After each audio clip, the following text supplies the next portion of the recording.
Um bom dia a todos. Testando aqui o microfone, está funcionando. Laser, se precisar.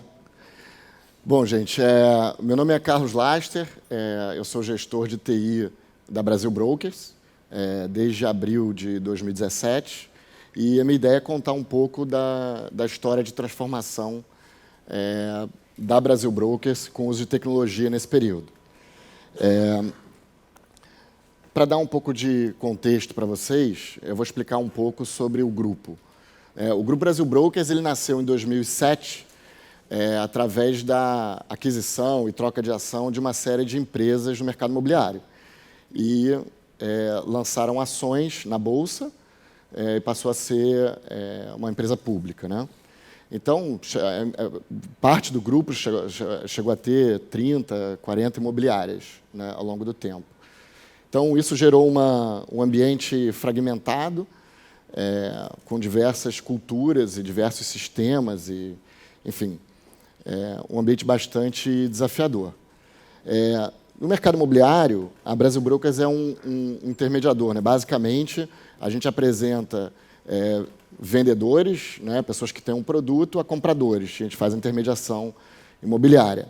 E isso ocorre, dependendo da vertical, isso pode ocorrer com crédito imobiliário, como é o caso da Crédito Morar, onde a gente empresta dinheiro, principalmente do Bradesco. O mercado primário, que são os incorporadores que compram um terreno, fazem um projeto, aprovam e resolvem lançar um produto, né, torre com centenas de unidades. No mercado secundário, que é alguém que comprou uma unidade do mercado primário e está revendendo de forma individual, né, ou pode ser um investidor que comprou uma série de unidades. O mercado de locação, onde você também tem pessoas físicas que estão alugando um imóvel para morar, ou alugando o seu, ou também investidores alugando diversos imóveis. E, finalmente, a gente tem a Primais ali embaixo, que é uma empresa que atua com ativos imobiliários especiais. Então, participação em shopping center, prédios, galpões logísticos. Então, basicamente, aqui um grupo bastante heterogêneo, com diversas unidades de negócio, um monte de marca, né? E eu vim de um ambiente, na minha carreira, né, eu trabalhei em e-commerce, onde você pega um produto, bota num carrinho, paga no cartão e recebe. Eu trabalhei em indústria, onde você conhecia 100% do teu estoque, sabia exatamente o que você tinha em estoque, o que você tinha produzido. E eu cheguei num ambiente com pouco uso de tecnologia, até me impressionou o mercado imobiliário naquele momento. Uma série de ferramentas que você tinha, né, tipo pagamento cartão de crédito, TED, boleto, muita transação em cheque e meios analógicos. O estoque, na verdade, os produtos são de terceiros, então a gente não tinha acesso ao estoque. Uma força de trabalho, majoritariamente de corretores autônomos, em que você não tem você não tem o lado da subordinação para adoção de sistemas. Enfim, então é um ambiente bastante desafiador. Parte do que vocês vão ver aqui, né, a ideia foi... A nossa ideia de transformação digital foi buscar soluções para problemas do dia a dia, que vocês vão ver aqui exemplos, e a gente acredita que, a partir desse somatório de soluções, vão nascer novos modelos de negócio, como já estão surgindo dentro da empresa, e tem outros que vão nascer para frente. Uma das primeiras tecnologias que a gente buscou foi o tour virtual. A ideia de tirar o atrito na experiência de compra, onde nos grandes centros, né, os nossos maiores mercados são São Paulo, capital, Rio de Janeiro, capital, você tem já dificuldade de mobilidade urbana, e visitar 10 imóveis, né, toma bastante tempo. Então, a ideia foi pegar uma tecnologia, a gente usa, então, uma câmera que você coloca em determinados pontos do imóvel e o próprio software da câmera vai indicando quais são os outros pontos que você tem que colocar a câmera.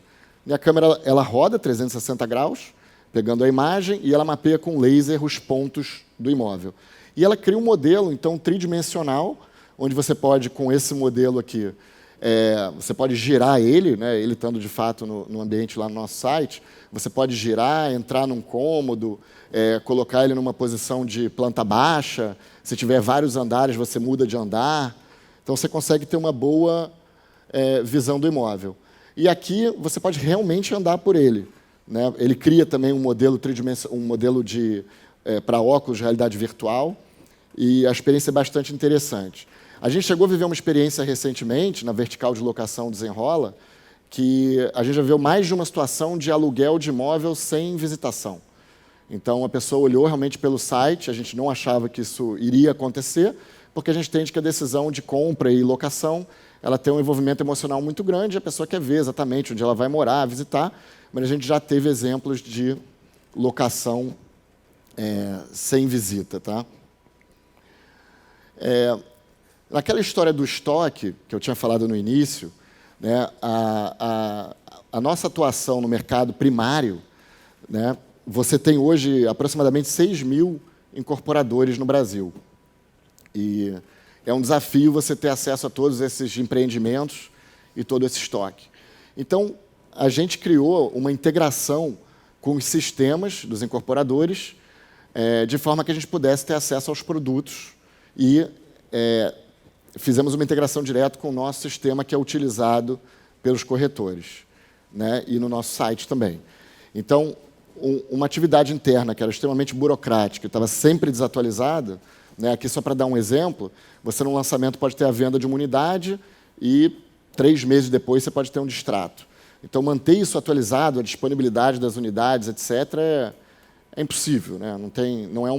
Sem automação, não é possível resolver de forma efetiva esse problema. Então, a gente fez essa integração, e isso é um exemplo que está tendo bastante sucesso junto à força de vendas, que tem acesso aos produtos, e aos incorporadores que passam a ter seus produtos, ainda que mais visíveis para o mercado comprador. Um outro exemplo de transformação foi o uso de RPA, né, de Robotic Process Automation. Aqui eu vou dar um exemplo de automação focada na experiência do cliente, mas a gente está usando também internamente no back-office. Eu também vou citar um exemplo.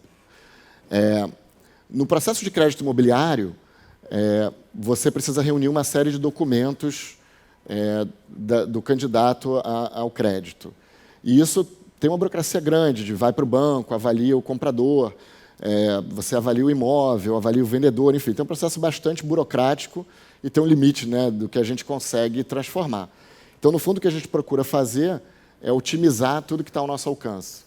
Então, nesse ambiente, a gente encontra parceiros que nem sempre têm uma API bem documentada para a gente integrar. Então, com RPA, o que a gente faz é que a gente recebe todos os documentos preliminares de um candidato a crédito e um robô pega isso de tempos em tempos e coloca no site do banco para análise, tem um período lá de análise, e o robô, também de tempos em tempos, vai no site do banco e volta dando um resultado para o cliente. Né? Então, a ideia é que você aqui garanta uma consistência na prestação de serviço e agilidade, e também mover o uso da força de trabalho para outras atividades menos repetitivas. Um outro exemplo que a gente está usando aqui aí para uso de back-office, né, vou dar 2 exemplos. Né? Um de lançamento de nota fiscal, onde a gente tem um robô que fica olhando todas as notas fiscais que são enviadas dos fornecedores num e-mail, e ele pega a nota fiscal, se tiver um boleto, ele pega o boleto, verifica numa tabela se a gente tem um contrato com aquele fornecedor, qual é o valor, confere se a nota fiscal está de acordo com o valor do contrato, se tiver, ele abre o RP, faz o lançamento conforme as regras definidas pela contabilidade, que na prática tem uma série de lançamentos errados que tem que ser depois reclassificados, etc. Então, o robô ele cumpre exatamente o que foi designado para ele e avisa todo mundo que ele lançou, e se ele encontrar uma discrepância, ele avisa que encontrou uma nota que não faz sentido, ou o valor está divergente, para ser tomada uma ação.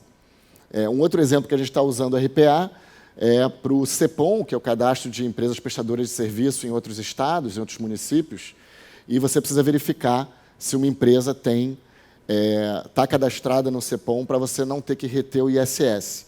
Então, esse é um trabalho na área fiscal meio enfadonho, de pegar o município do tomador do serviço, o município do prestador, abrir o site, verificar se a empresa está inscrita, e hoje isso é um robozinho que verifica para todas as notas, entra, verifica se a empresa está inscrita no CEPOM, se ela tiver, a gente não retém o ISS, e se tiver, a gente até avisa o prestador de serviço que a gente vai ter que reter porque ele não está inscrito.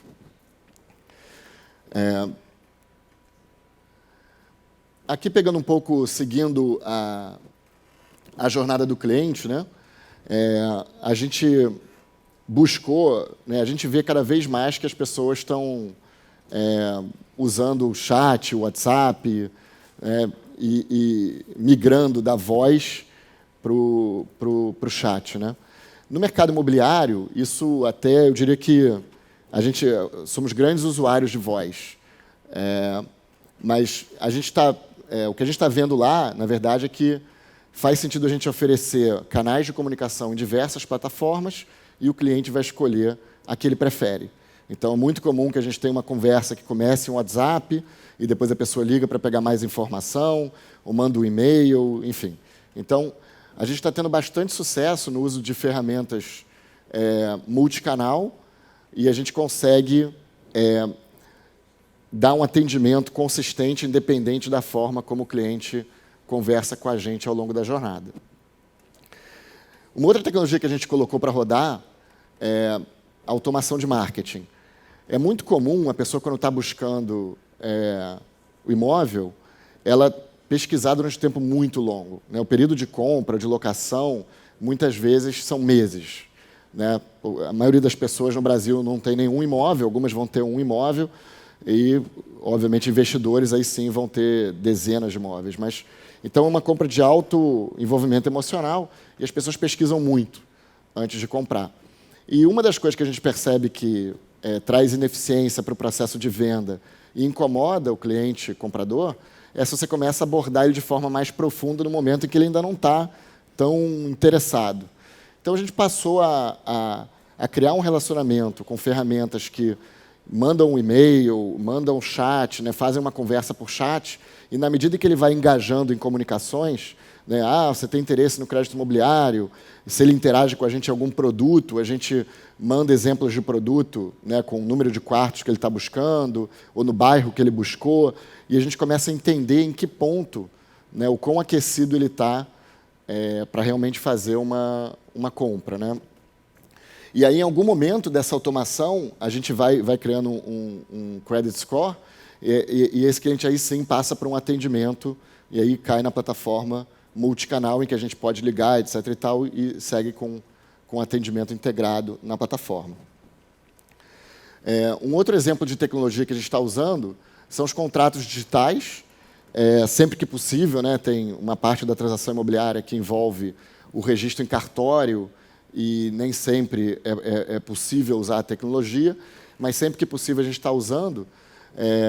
Então, área de locação, área de crédito imobiliário, a própria associação dos corretores, a gente está sempre abordando novos corretores para fazer parte da nossa força de venda, e o processo de entrada, por exemplo, de um corretor hoje é todo digital. Ele tira fora de um documento, ele preenche alguns dados no celular, e a gente manda para ele um contrato digital, ele assina, e esse contrato digital tem uma API que o nosso sistema sabe que ele assinou, e a gente já pode criar a credencial dele no sistema, e-mail, etc. e tal, e agilizou muito esse processo de entrada de força de venda. Então, assim, tem inúmeros casos já em uso, e, mais uma vez, uma ferramenta que tira o atrito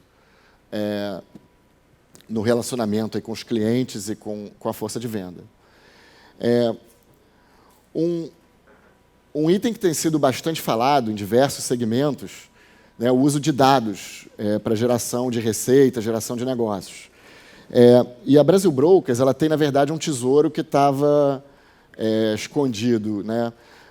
A empresa, até por ter nascido desse ambiente fragmentado, com diversos sistemas e diversas verticais, a gente tem milhares e milhares, na verdade, centenas de milhares de transações imobiliárias nesses últimos 12 anos. E o projeto que a gente está tocando agora é trazer as informações transacionais dos diversos sistemas, fazer a higienização para poder que os dados façam sentido e estejam coerentes, e criar um data warehouse onde a gente começa a buscar insights e gerar novas oportunidades de negócio. Então, por exemplo, contratos de locação que estão para vencer daqui a 3 meses, são clientes potenciais para um imóvel no mercado secundário e crédito imobiliário. E se você pegar essas informações ao longo de um tempo grande, você consegue derivar precificação de imóvel, velocidade de venda numa determinada localidade e uma série de outras condições que permitem a gente prestar um serviço de inteligência de mercado, que aí é usado também por diversas verticais nossas. Bom, finalmente eu deixo aqui os meus contatos. A gente acredita muito que a gente não vai, a empresa não vai fazer as coisas sozinhas, né? Então a gente busca muita integração com parceiros do segmento ou de fora do segmento que possam melhorar a experiência dos nossos clientes, né? E força de venda. Então aqui meus contatos para seguir trocando ideia. Obrigado.